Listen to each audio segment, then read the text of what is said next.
Okay, hi, Robert. We're recording now, and so I'm Nancy Kern, and I'm with Robert Perrault, and we're going to have a conversation about the Akashic Records. And Robert has Yeah, graciously agreed to allow me to record this and share it later. So thanks. yeah, and I thought I'd just say the way I think about the Akashic Records. So I have no doubt that there is such a thing as the Akashic Records. And the way I understand it is in terms of energy. Um, what the changes, the dynamic changes of energy, which is um, how the world exists and evolves. So I don't know in any detail or any scientific way how to trace the dynamic changes that result in the Akashic records. Um, but I think of the Akashic records as like everything that I can experience in life. I can imagine going into forming the Akashic records. The sound of my voice, for example, as I'm speaking to you, really exists in the Ethernet. It exists that way. It exists in the room I'm in. It's vibrating out from my voice. It's impacting everything. It's impacting the windows, for example, that I'm looking through out into my yard here, and beyond that, and all of those, and that whole process is constant dynamic as far as I understand it. So it's a world that's just charged with dynamic change of energy of all sorts. Um, I'm talking physically about my voice, but it can be somatically in my body and radiating out into the universe, or it can be emotionally, or it can be intellectually. All of these things, or I can think of it in terms of the nervous system, which is especially fascinating to me because it's such the way I imagine it's such a vast and dynamic network of impulses of energy just charging through and storing also. So, and one idea about the Akashic records um, that maybe I'm not as clear about is the storage of it. But I guess, yes, I guess I do understand it in the sense that as the Akashic records are formed, at and you think of it in time space continuum. The Akashic record exists in that time space continuum. So at any moment you select, the Akashic records are going to be in a certain form. At a little later time space moment, it's going to be different. It's going to constantly be changing. But one could possibly tap into a fixed form of Akashic records. So your memory or my memory or someone else's memory could be stored in that sliver of time space continuum. So it can be accessible both as a thing stored and as a thing that's always moving beyond whatever is stored. So it has this both of these dimensions. Uh, they're not contradictory. It's a mistake to try to think of this logically. You have to think of it in a much more um, realistic way in terms of the totality of reality. Totality of reality is the way I usually not used to thinking of. But when I think about the totality, then I'm much more open in the way I can think about it and the way I can receive it. I don't have to understand everything if I'm thinking of the totality because I know I can't. But I can be receptive to it. And then as a person, as this, individual, I'm going to make use of it in a certain way, which is how it occurs to me and what I'm capable of. Somebody else is going to have a different relationship to it. depending on, so I'm talking about it in my way. I'm talking about the account, and I'm seeing that that's just, that's my way. So that's a portion of the totality of the reality. I'm this small unit of the reality. Um, so basically, that's how I think about the Akashic records, and I can be very, if I really think about it, just as I think about the cosmos, I can have a feeling of awe because of the complexity and the immensity, and recognizing my little place, little but amazing place, my experiential portion of this reality, that doesn't necessarily have a limit that I know of. I know I have limitations, but I don't know exactly what they are over time. So anyway, that's enough for me to say. More than enough, probably. So do you have a question about me Yeah, about so that, or? from this point of view, my interest is in understanding um, how you experience and think about and interact with the Akashic records. So Great. I could formulate that as a question, or as a series of questions. Actually, it's 2 or 3 questions. How do you think about the Akashic records? What your personal experience has been, and so that can be a past from the past, and then your interaction, how you would describe your interaction. So this Yeah, would, yeah, good. So this is what I I'd like to know. thank you. And I actually really love hearing your rendition of the Akashic records, from your perspective.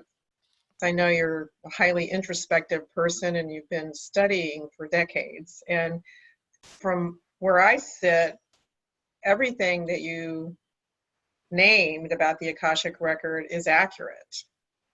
So Akasha, one of the definitions of Akasha, the Sanskrit word is that it means space. Say it again. One of the Space. definitions of, yes, Akashic is a Sanskrit word, and one of the meanings of that in English is space.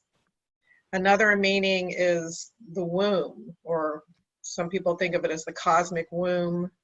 And then it's commonly thought of in the West, and I think this came through the Theosophists in the late 19th century, who were able to travel to India and discover the Akashic there, is that it's a library of the records of the soul. And that's a very concrete metaphor. So, it's got its purpose. It's not accurate, but at the same time, it's from my felt sense and perspective, it's limiting, because it's a little too much defining form as we know it and in ordinary life, which is both useful but also literally not accurate. Does that make sense? It's like, so we're actually talking about something that's ineffable, and so we're using words to talk about it.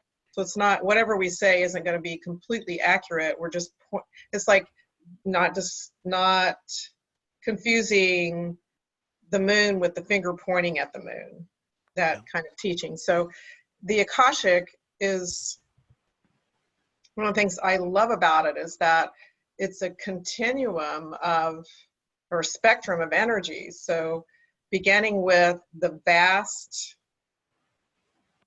we could say in the prayer that I use, I first invoke the light of the Akashic records, and light is a formless field, and it's infinite, it's completely impersonal, it is presumably eternal.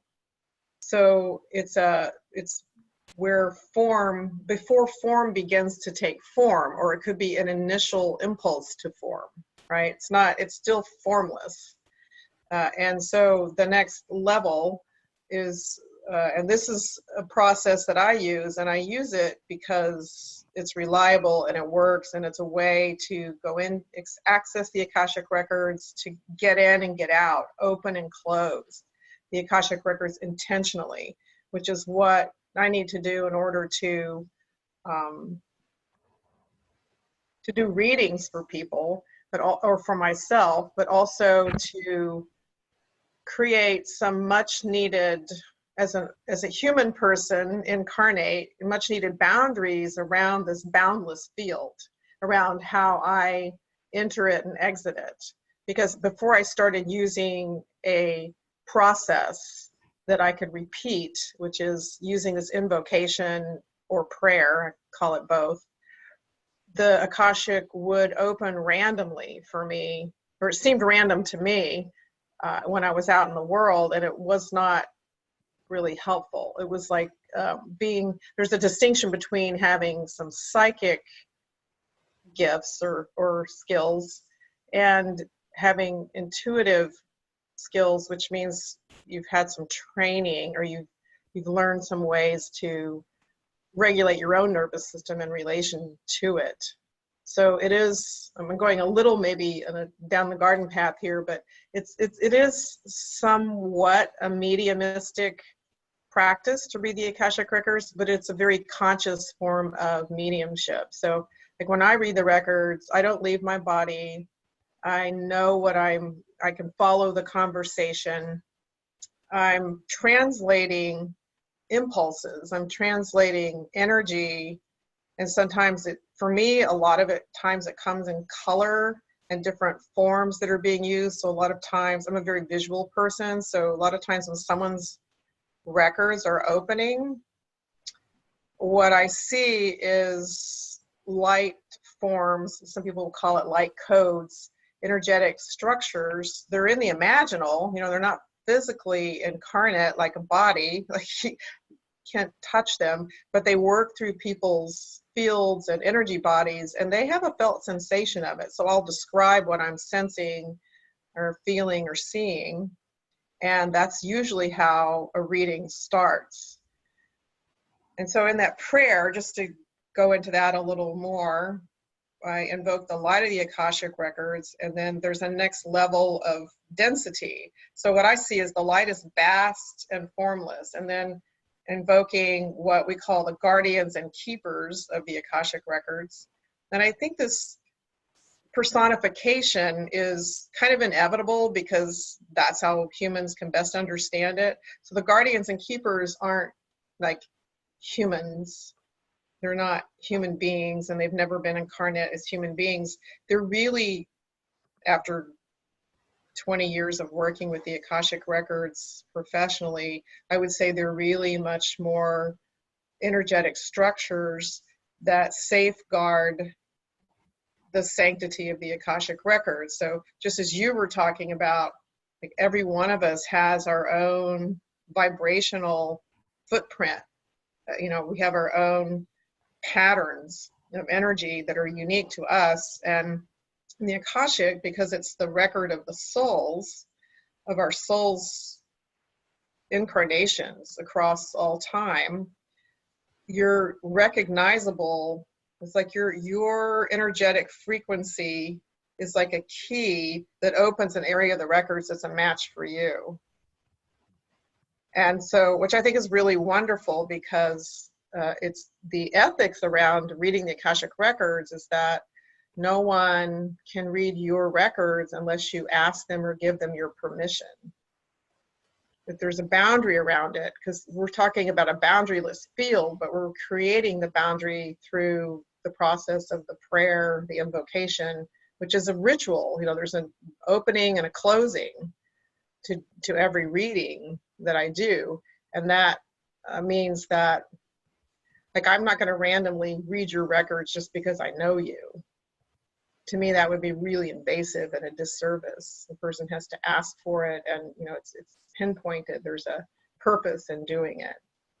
So the guardians and keepers, I do anthropomorphize them somewhat, because I see them as the humpback whales, because in Native American tradition, the whales are the guardians, like the animal totems of the Akashic. And so, and because I swam with humpback whales and had just incredible energy, it was like being full on in the Akashic. You know, that week that I was in the water with humpback whales, it's very closely identified for me. And yet that, you know, it's vaster than that. So we go from the light of the Akashic Records to the guardians and keepers, which is more like a vibrational imprint, as if you had an ID that they can read the energy of to find your information. And then the masters, teachers, and loved ones. The masters refer to all ascended masters throughout time, of which there are a cast of thousands. And we don't name them specifically.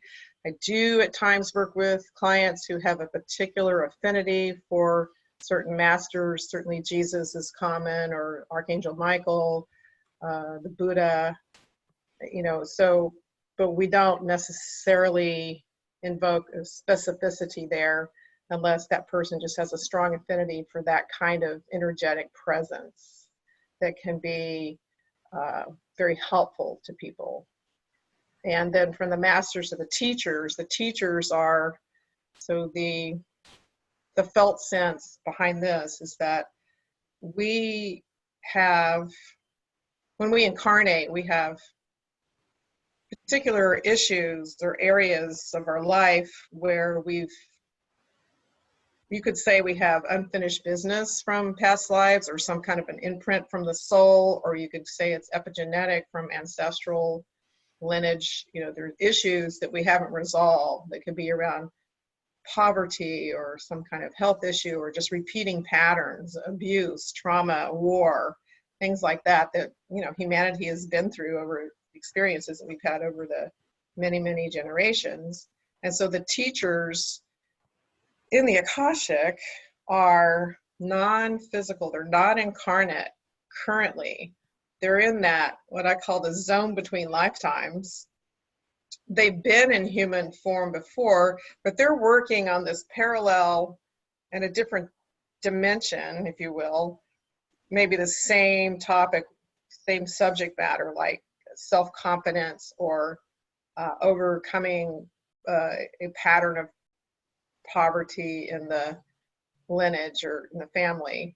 And so that's a help, that can be a teacher that in times of great need we may reach out to, and they may give us some extra help. These are the kind of downloads that we might get spontaneously. You know, so many times people talk about like alcoholics, you know, collapsing at one point and just saying, help me, and then boom, they get help. A voice, you know, a presence gives them direction, and they start to change their lives. So that a teacher, the idea behind the teacher is that we have there are unseen beings in the formless realms that are not incarnate in human bodies that also can really help us, because they're working on kind of the same project we are. And so we can connect with the teachers, and that can be really helpful because they have a vastly different perspective, you know, not having a body, not being incarnate, not being in the middle of the experience. So that can be really helpful.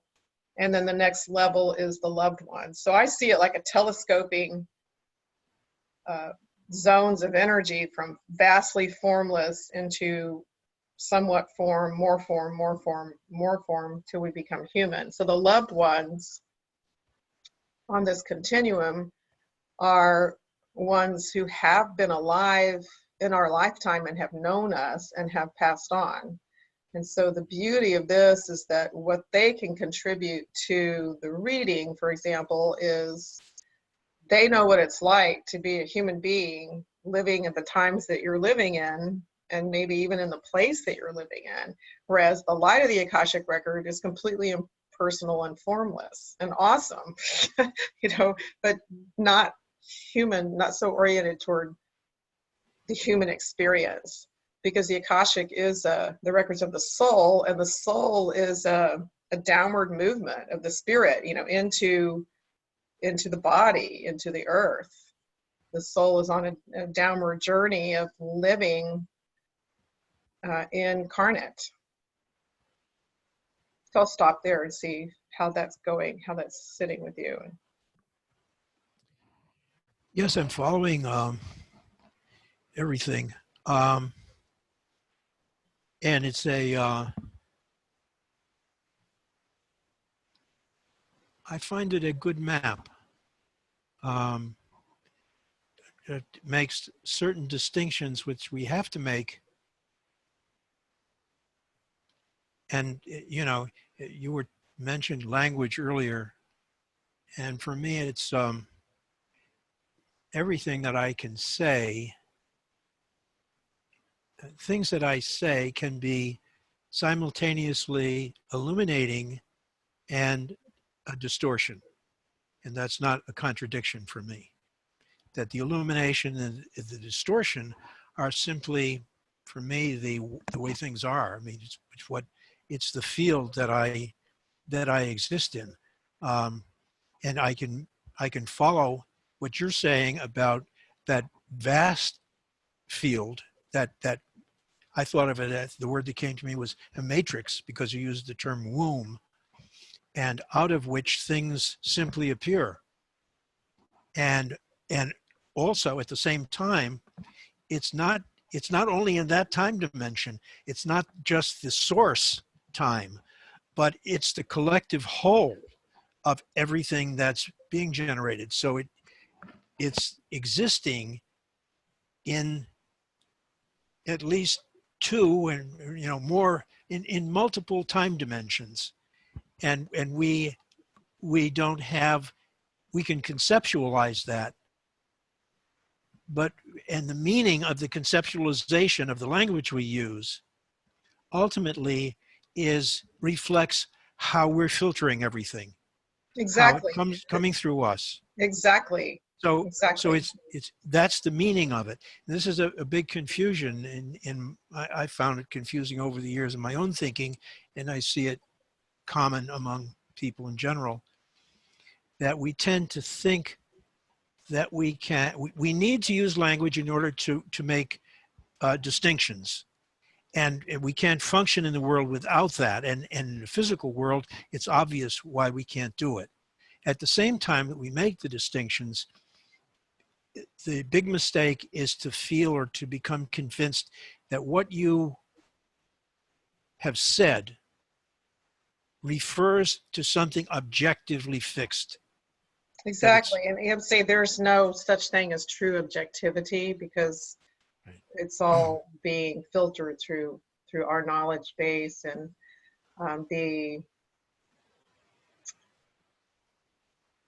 so I participated in a study at one point where there were 5 Akashic readers, and we didn't know each other. We were kept completely separate, and we were interviewed. We each did 3-hour videos with a social scientist who wanted to ask questions about, he had discovered pyramids in Bosnia that had not been known to exist before. And so What was it? He discovered pyramids in Bosnia. pyramids. They're as big as the pyramids at Giza. I mean, but they'd never been excavated. And the local people had always just thought there were some rocks there. And so he did a double-blind study, or not double-blind study, sorry. He did a study. He interviewed 5 different Akashic readers asking us questions about ancient sites, including these pyramids. And he was looking for congruence among the 5 readers. Again, we didn't know each other. We didn't know what questions we were going to be asked or anything about it. And then a book was made from the transcripts of that. And there was almost no congruence at all, and among the 5 readers. And I found that confirmed what I would have predicted. And in fact, when they were doing the study, my input was, the Akashic Records isn't about data. It really isn't about data. It's not a fact-finding mission. And when we work with past lives in the Akashic Records, although there are people who have remembered a past life and then gone and found a gravestone that validates their memory of who they were and what century and all of that, That's not how we're working in the Akashic. We're really working with energy. The energy transmission is what's important more than data. So we come out of our heads and really work through the body, and it's a powerful energy transmission for people. And it does involve words, but the words are designed to evoke an energetic response. And so what happens, the way I read the records, and I do believe it's an art form, and it's probably slightly different with anybody who reads the records, but the way I read them is very somatic, and the transmission is the key to the benefits that people get. And so, but even thinking about that word information, in formation, again, in formation, coming into form, right? So one of the challenges is the English language is noun based, so it's very thing based. And you take a language like Sanskrit or Tiwa, or a lot of indigenous languages are verb based, and so very easily conveys the state of being and becoming, and this constant fluctuation that's probably a more accurate representation of what life is. And with the English language, we're confined by the nouns and the objects and subjects, because it doesn't allow for that becoming, that coming and going, which is intrinsically a part of the verb-based languages, which also includes the Aramaic, which is the language that historical Jesus would have spoken. So yeah. It's very interesting because the first person that it really influenced me, changed my view of what reality was, or what the relation, introduced me really to the experience of awareness, was someone who when he taught mathematics, he used to say that he wouldn't say plus or minus. Well, he would say plus or minus, but he wouldn't say equals. He said equals was a mistake based on the idea of identity. And so he would say that 7 plus 1 was another name for 8. So everything had different names, and he had a little wave. It was a little, not a equal sign, but it was this little wave, which was a transformative, the idea of transforming energies, except it was applied mathematically as a model for all kinds of things. Mathematics makes models.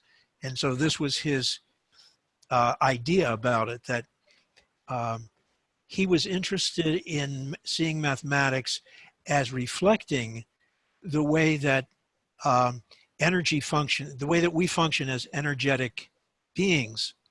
And he didn't use that language, but that's what it was about.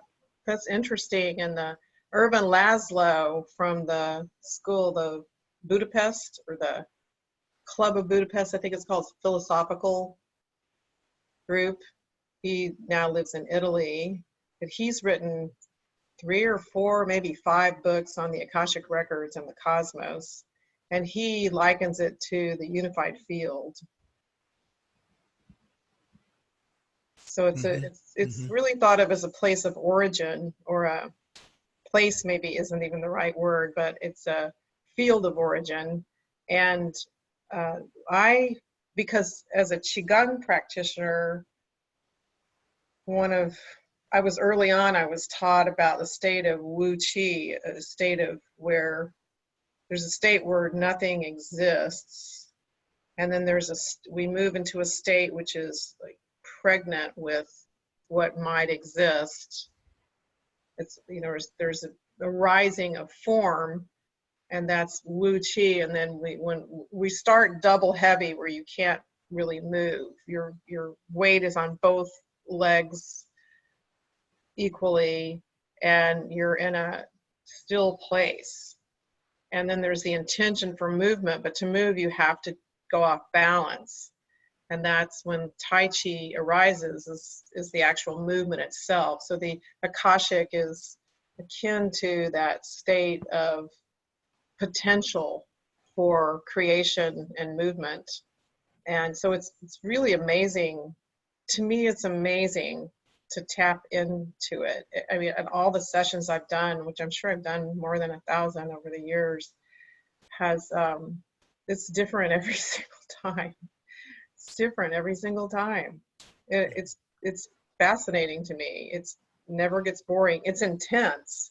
So I prefer not to do readings at night, because it takes me a while in my field and my body to come completely back into more ordinary reality, or more ordinary sense of my body and the world around me.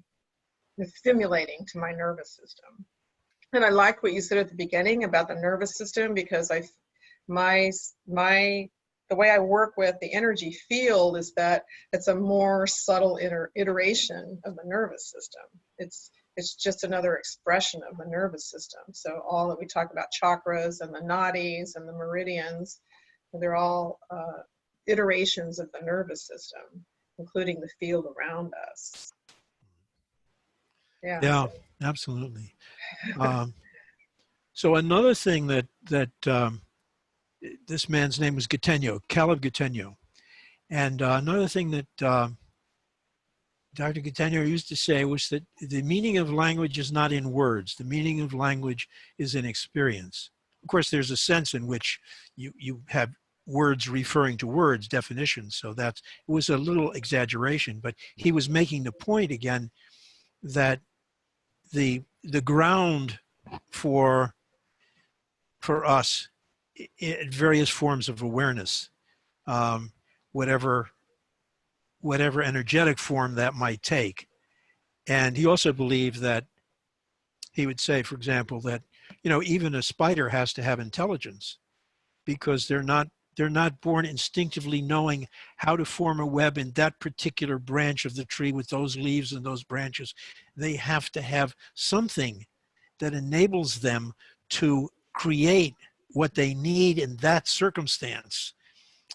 Some things, sort of, it's like us, we have instincts, and they carry us so far. But in terms of evolution, what you see is this ongoing unfolding, ongoing development. Because you were talking about the things that when we incarnate, we bring lots of things with us. It's not as if we're only the stuff, the original stuff, as Shakespeare says, Well, we and are. Yeah. we incarnate into, we've got the sperm, the egg, which is a lot of DNA and involves lineages, ancestors, right? And in bone and blood, right? And then we've got the soul, that third element, or the higher self consciousness, all coming together. And the soul is, we bring in qualities that we have in our souls that maybe, I often see, because I'm usually working with people who are on a deep healing path and of consciousness, that the soul has capacities to help resolve what in homeopathy would be called miasms, or inherited traumas in epigenetics from the lineages. So a lot of the readings I do, a lot of the whole purpose, the reason why people come to me for readings, is they want to get to the root of a repeating pattern of some sort that they're noticing, or that they just haven't been able to completely resolve. And so I've, many times seen where we go into a past life. And again, you could say that the past life is an ancestral life. It was us. We are our past lives. We are our ancestors. None of this can you take literally, and yet that could be literally true. It's in our blood and bones, that encoded. So we could go into a past life where, an example that comes to mind is someone who was involved in a battle and could see from a vantage point that this ambush was coming, but couldn't stop it from happening and couldn't prevent a lot of deaths and damage that occurred, and died feeling guilty and grief-stricken and like it was their fault or something. So what's happened in a situation like that, in Akashic reading, would be we work with that. I would call it a soul fragment. So this is where it gets into soul retrieval work. You know, we bring compassion and kindness to that soul piece, and if it's accurate for the person that I'm reading, they'll be getting shivers or having physical somatic responses to it, and they'll then in many cases will start to see it and feel it too. So it's a dialogue where I check in with them with what they're feeling, and we go through the process that we would do really with trauma in the present lifetime. You know, it's about bringing kindness and bringing a sense of resolution. And sometimes in a lesson like that, what comes up is the need to surrender to the unknown, to what we don't know. Like this battle, in that example, this battle happened and this person witnessed this heartbreak and slaughter, and to have to come to or an invitation to come to both having the human experience of that and to be non-duality, right? And seeing that there's something so much bigger going on here that this person couldn't have done anything about it. Right. To recognize that, you know, they're in a situation that we can't do anything about. We don't like that, right? But then if that's carried in the soul as a miasm, then it'll be repeated in some ways. You know, the story may be different, but there'll be a repetition there until we finally get it and the soul gets it while we're in human form. That's huge. It's an alchemy in that. Like, yes, you know, on a personality level, I'm grief-stricken, this is tragic, and it's so much bigger than I am. Right, that awareness comes in. That awareness comes in, and it's a relief. It doesn't mean that it didn't happen. And it doesn't, right. You know, we have sorrow, we have grief. The world has got a lot of darkness and heaviness in it. It's not a bad thing, but when we bring, it's like in a way, I guess I would say it's transmutation, or like we talk about bringing heaven to earth. The soul comes to earth and calls the spirit in. The spirit seeks to go up. And to rise up. Spirit is more mental, it's more associated with the masculine as we think of it now, and it doesn't want that much to do with the shadow and all that stuff. You know, like even in terms of the Kundalini, you know, if Shakti brings Shiva here instead of leaving, because that was the other question you asked me, was how did I get introduced to the Akashic Records, right? Yeah. Yeah. But the saying that comes to mind is the way down and the way up are the same, in the sense that it's not logical. So we have to make the distinction between going up and going down. But really, my experience of it is, if I think of my soul descending, if I try to ground myself in the earth, at a certain point, it results in the opposite. I don't simply become more and more solid and more solid. If I try to become more and more solid, what happens is it evaporates. Right. It becomes very light, right? Yes. So the opposite happens. So these opposites, they appear to be separate, but in some way that I can't describe, they turn out to be the same thing, but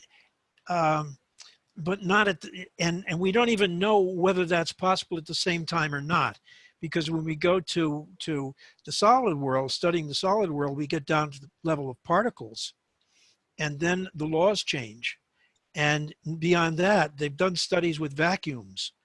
They've studied vacuums. They wanted to find out if, you know, there's nothing there, because they can't measure anything. There's nothing measurable in the vacuum, but they found that it's teeming. I don't remember the details, but they measured a teeming activity in this vacuum. So that's like the matrix idea. There's the source of everything. It is a source, and you can imagine things coming out of it because we have no other way of grasping it or trying to grasp it. At the same time, it's not just the source. It's not separate from the source isn't separate from the result of the source, from what comes out of the source. So these things, we keep coming back to these words. And the way I understand the words is, you formulate some words, you're having an experience, and you're wondering, if you're curious, you're trying to say what the experience is. You're telling somebody else what it is, or you're talking to yourself. And then you say some things, and that triggers a new awareness. It doesn't always, but it triggers a new awareness, and suddenly you're looking at your experience a little differently. But it's not exactly the words. You're seeing more than the words that you said that triggered the awareness. So you have to go back to words to try to say what that is. So it's this process of the interaction of the language with the experience, and they keep changing one another back that and to forth. me is the same as the formless to form, right? We're putting something Right. formless into form, and then you're like, well, that's not quite it. It's actually this. I can see it from this direction too, or that direction. So it would, Right. so And that's say, where your art comes in. That's where your art comes in, because it takes that form for you, mhm. and it has In that moment, in that moment. it's a flow. And then to me, my art is like, then there's one of them right there. Yes, your art. Yeah. There's then that's, for me, when I look at my own artwork, I feel it somatically, and I feel the experience of painting it. Mhm. Yeah, and it comes across in what I've seen of your art too, that it's um, a moment caught in a dynamism, an ongoing dynamism.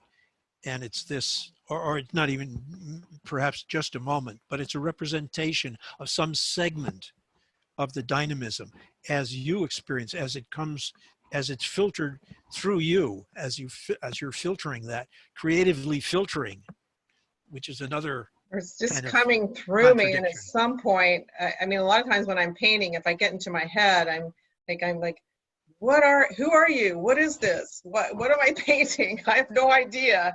And then at some point, there's almost like a whoosh, something goes through, I let go, I'm not thinking, and then it completes itself in a way. And so I'm not objective about my paintings. When I'm around them, I'm feeling all the feelings I think I went through to get there. And sometimes naming them is quite a challenge. Yeah, and one of the things I'm more familiar with poetry, uh, more experience with that than with painting, but it's the same idea that in the process of writing a poem, when I used to read poems, I always thought, well, this is, the first poem I read, it was about a certain feeling at a certain time of day, and I you know, I felt like I knew what that was. It spoke to my experience, and I was shocked that I didn't know language was like that. So I got interested in poetry because I thought I knew the experience. I had the feeling that I knew the experience of the poet. And then, later, as I became a little more familiar with poetry and had read other things and more influences, I realized that very often what happens is the poet begins with an experience, perhaps something that he wants to say, or a feeling. It could be language, or it could be just a felt sense of something. It could be very elaborate or very simple. And as he goes on with it, the poem takes on a life of its own, because you generate some words, but you're not free of those words entirely. When you come back, you have to deal with those words. You have to Exactly. come back to your experience and see how the fit is. Do they fit, or do they don't fit? Do they not fit? And you keep going back and forth. So in the end, let's say the poet's in love with somebody and he's had his heart broken and he's writing the poem to express that. But in the end, he ends up with something that's going far beyond his experience, his personal experience. And not everybody wants to do that, but poets who do it, when you read that poet, you think you know what the poet is telling you. You think you know what the experience Well, is. they're tapping into the transpersonal realms. Yeah, so Um, and it's transpersonal in a particular way, though, that he is caught and inevitably caught in the dance between the language and the experience, whatever the nature of the experience is, and right. that can be transpersonal, can become transpersonal. You don't, but the back and forth is there. And some people may write poems that actually don't seem to do that at all. You know, I think that I shall never see a poem lovely as a tree that looks at God all day, and so forth. Well, it's I don't know, though. I don't know what he began with. I don't know his experience. I know something about the poem. I have, because it comes to me, but it's filtered through me. There used to be a big discussion in literary circles was called the intentional fallacy. And it was this: the people who were historians of the language would say, well, Shakespeare could not have meant this because that meaning wasn't current at the time. And other people were saying it doesn't make any difference. Once the language is set down, that's an artifact in itself, and people can come to it and they can bring whatever their experience is to it. It's Right, it's alive. it's It's alive. valid. It's a Not, yeah. It's it's valid not in a different set. way. You can, so there's no conflict. It's like the arguments, things like free will, which if you argue one position or the other, but the truth is that it's both and. Right. There are a lot of topics like that that are, you Yeah. know, they're interesting to explore, and there's no actual right or wrong answer. So I feel like my also connection with the Akashic, I had that spontaneous experience of being tapped by the Akashic Records, and spent then 20 years painting from that experience before I started to work with the structure, the prayer, the invocation in particular, the structure that I now use. And I feel like that So, was really, really valuable. and can you say a little more about that original experience? I mean, Yeah, especially so, about how it was the well, experiential. I need to speak to the roots of the experience too, although the roots go so deep. Mhm. So uh, I had a Kundalini experience. So I'd had a shocking experience where the energy in the base of my spine shot up the spinal cord and really blew out the crown of my head. So again, thanks to yogic wisdom and tradition, at some point I was able to learn that I'd had a Kundalini experience or shock, really. They can be gentler, but this was not a gentle experience. So that opened me up to seeing that the world was formless. In the immediate aftermath of that experience, I literally, my impression was that I could see through walls, and that I could see that I could see the formless nature of reality, and and it was a huge teaching in impermanence, which I wasn't fully prepared for, but that's what I was gifted with and through that shocking experience. And so all that just to say that the veil was very thin for me for a lot of years after that. So it was a few years later, about 4 or 5 years after that experience, where I was working as a massage therapist at a health spa in Houston. It's called the Houstonian. It's quite a nice place, still there, kind of country club atmosphere. And it was when massage therapy was a new profession, new in terms of being legitimate profession. And I was doing energy healing, and I had clients there on a contract basis. And I was at work one day. I wasn't feeling well. I'd had probably a strep kind of a thing. I had sore throat and a low-grade fever and earache. And so I went home after doing the one massage I'd been scheduled to do. And while I was at home, I looked up in Louise Hay's little book, that Heal Your Body. Remember that book that came out so long ago? It was such a groundbreaking book back in the day. And it said under earache, there may be something you don't want to hear. And so in the meantime, I got called by the spa, the Houstonian, by the office, to come back to work because they'd scheduled another client for me. So literally while I was driving to work, I was driving down Interstate 10 going west in the inner city Houston, and I was saying to my ear, I was somatically tracing minute sensations from the outer ear in toward the inner ear, and I was repeating a prayer or a mantra or intention, however you want to language that. You know, I, Nancy, want to hear. I, Nancy, want to hear. I, Nancy, want to hear. And at some point, there was, it was almost like a boom, but a silent boom. You know, the energy shifted. And I heard a voice literally say, you have access to the Akashic Records. Boom. And my symptoms went away completely. And people have asked me, was that a voice from outside of you or inside of you?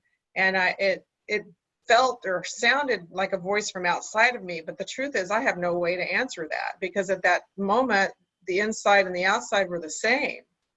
And interestingly enough, I had done a painting while I was pregnant, you know, a few years before this, that was about the inside and the outside being the same. And so, you know, I was already tapped in, if you will, to those experiences, the experiential part, but I had no language for it.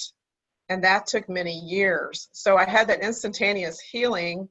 I went back to work. I had no fever or anything. I looked completely different. That's what they told me at the front desk. They said, what did you do? You look completely different.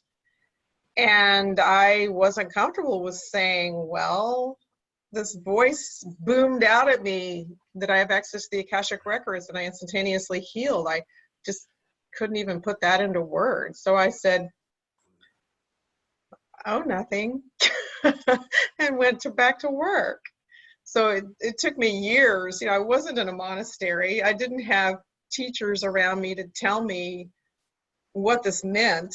I just lived with it for a long time. And, you know, as I now feel back into that time, I feel good about that. I stayed with it, but I you know, I still think it could have been easier maybe if with a mentorship of someone who could have helped me understand a little bit about what was going on.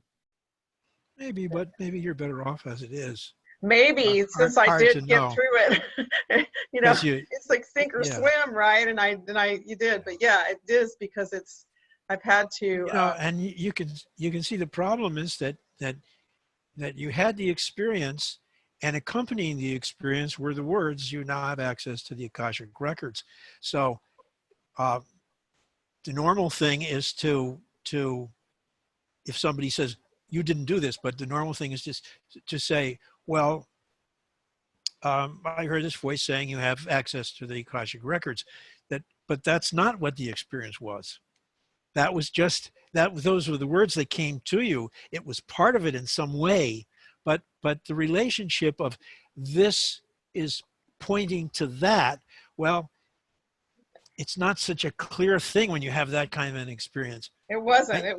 And just my logical self was like, what was that?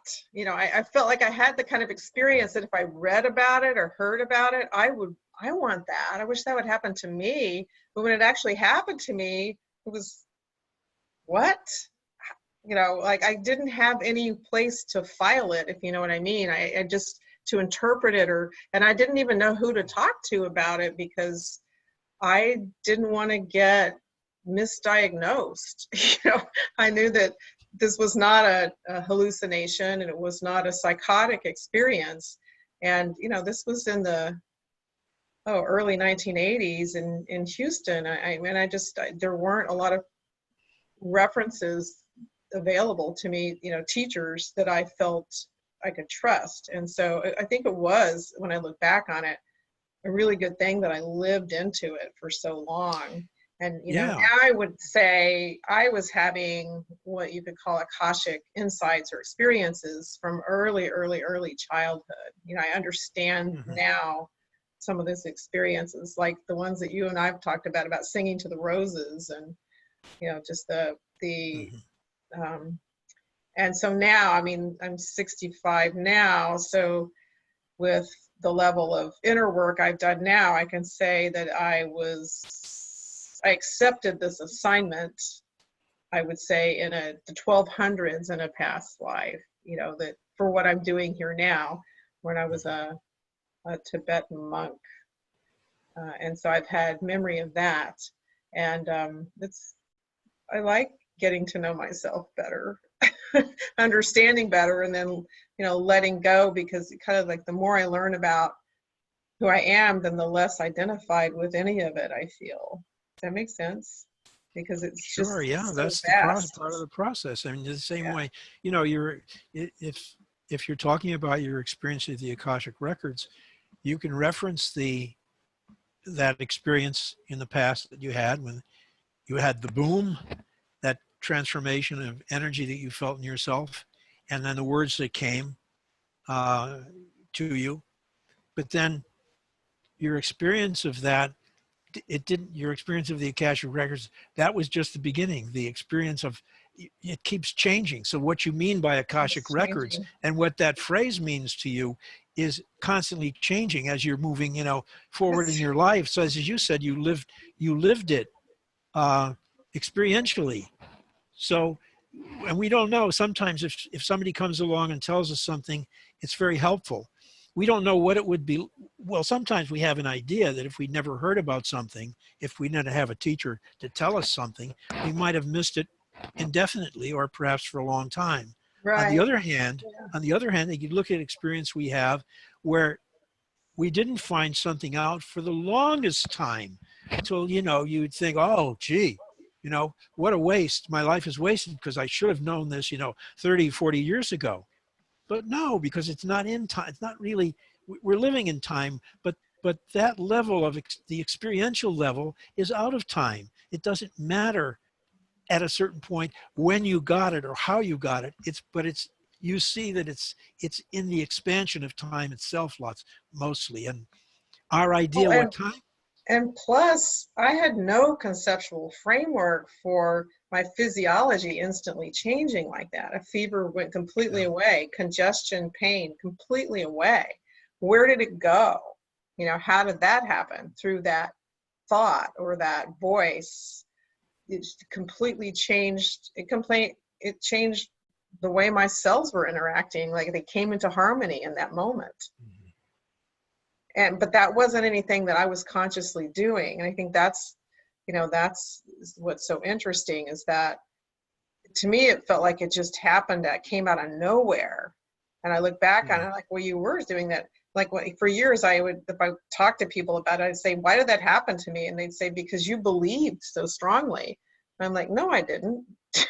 I was just trying this out. I Yeah. didn't believe Yeah. it, but This energetically, way. Yeah. because of the Kundalini experience I had recently, and just because of how I'm embodied in this lifetime, the veil is very thin. So I had, you know, access in some ways, I guess, to another state of consciousness where it is okay Totally. for the body to instantaneously heal, where that's like, sure, why isn't that okay?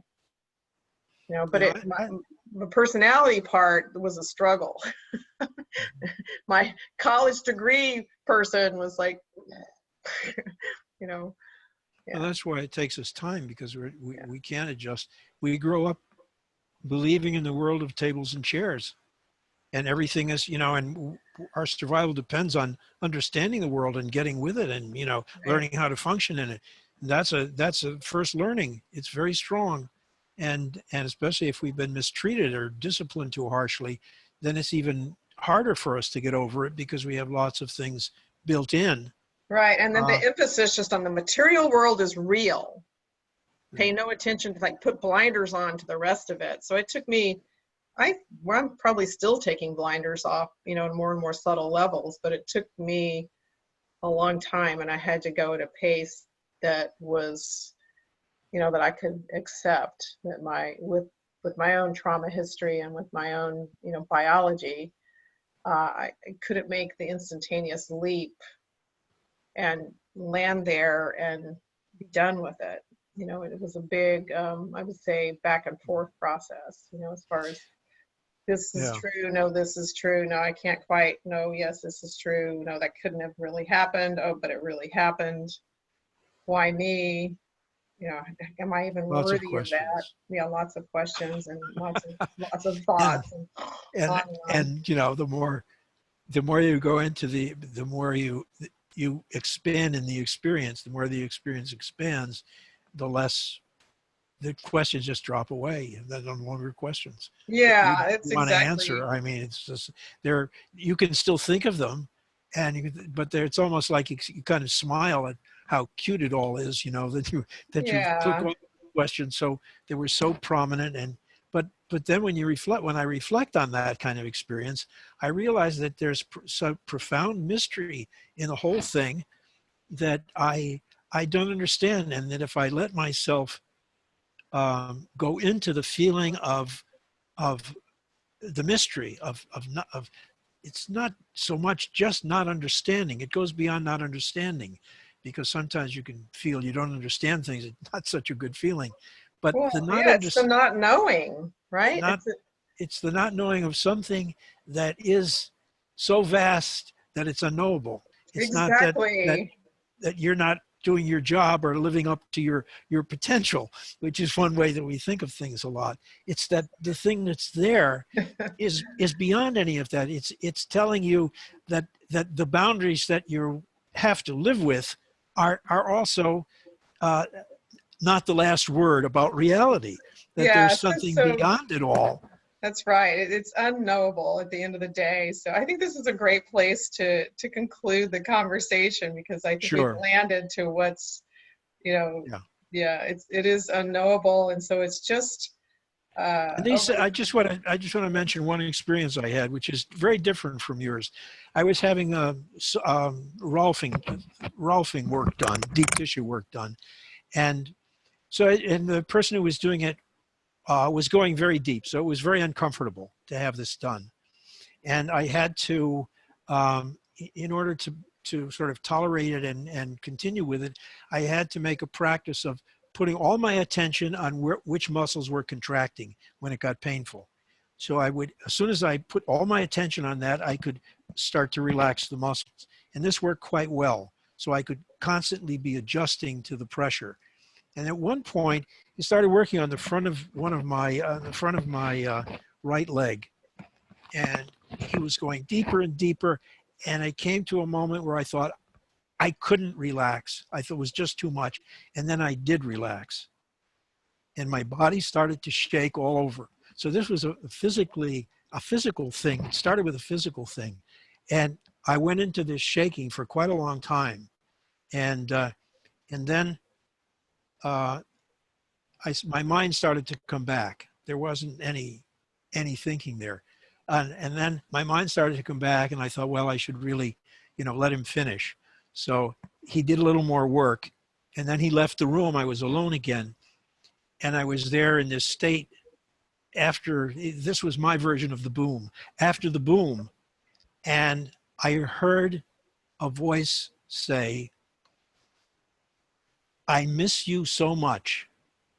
And I knew it was my voice, but I also knew that I wasn't exactly saying it. I wasn't my experience of saying things. This was different from my experience of saying things. I'm not saying some other spirit was saying it or anything like that, but I heard it as if I wasn't the speaker. And then when I left there, I went to the men's room in another building, and I went in to to pee and wash my hands. And when I looked in the mirror, I was shocked. I looked 15 years younger. My face was all open like this. The color was there. My chest was all open.